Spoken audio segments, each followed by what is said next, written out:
Welcome back to Sundial. Every society establishes laws to live by, but have the Jewish leaders gone too far with their laws? Servius Otho looks at the laws and leaders of the Jews. For some Jews, the placing of eggs next to a source of heat on the Sabbath is considered breaking the law. The reason? The egg could get a little cooked, and it is unlawful to cook on their sacred day. It is unlawful for a tailor to go out on the Sabbath with a needle in his clothes. The reason? A tailor uses a needle for work. It is not lawful to carry tools on the Sabbath. Sound ridiculous? We thought so too.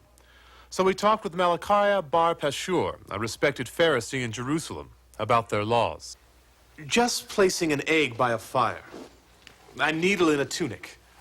Could these small acts really be a violation of the law? Oh, yes, they are. God has given his law, and we must keep it. But why are you so overly concerned about the little things? How can you even enjoy life? Enjoying life is not even the issue here.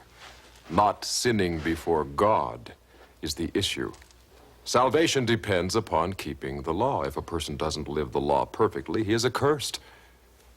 We can't be clean in his sight unless we remain clean by not sinning.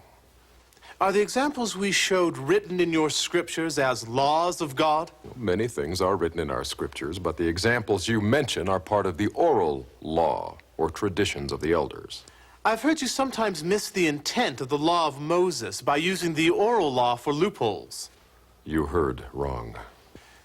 Don't you have a loophole that says you don't have to support your aging parents with your money, which is in direct violation of one of your 10 Commandments? If the money is set aside for God, it can't be used for other purposes. What do you know about our law? The basis for the Jewish law is the law given by Moses.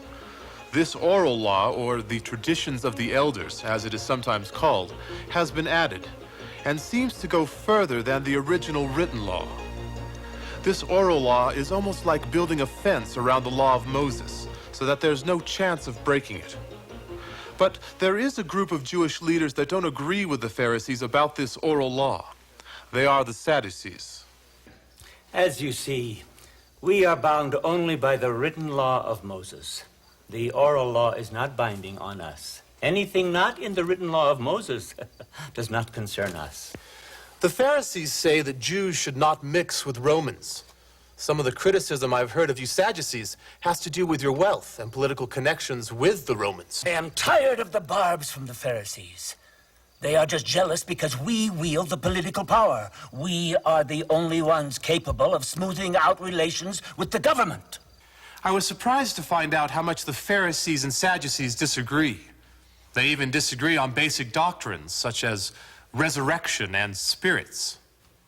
Another group of influential Jewish leaders, the scribes, are looked to as authorities on the law. Most scribes are Pharisees, but there are some Sadducean scribes. These scribes develop the law and apply specific rules to the modern circumstances. Written law, oral law, Pharisees, Sadducees, scribes. It's not easy to be a Jew these days. There are some complex issues to try to grasp about this strange religion within our empire. This is Servius Otho for Sundial. Thank you, Servius. That was a fascinating story. Were you aware of the internal strife among the Jewish leaders, Marcus? No, but I think I could live with some strife among the leaders easier than having to live by some of those rules. I wonder how they do it all the time. Speaking of time, it's almost disappeared from today's Sundial. But we have an enlightened program next week. We'll look at travel within the empire. Our Navy has opened the sea lanes. Piracy over the last 100 years has been cut by 90%. The Mediterranean is now safe for travel and shipping. We can't make a living doing highway robbery anymore. I mean, the Romans have built too good of a road system. They have too many patrols. And there's entirely too many places of protection. I mean, I'm looking for other work. We'll also visit with government officials about new building projects for the future. That's next time here on Sundial. Join us then. For now, good night. Good night.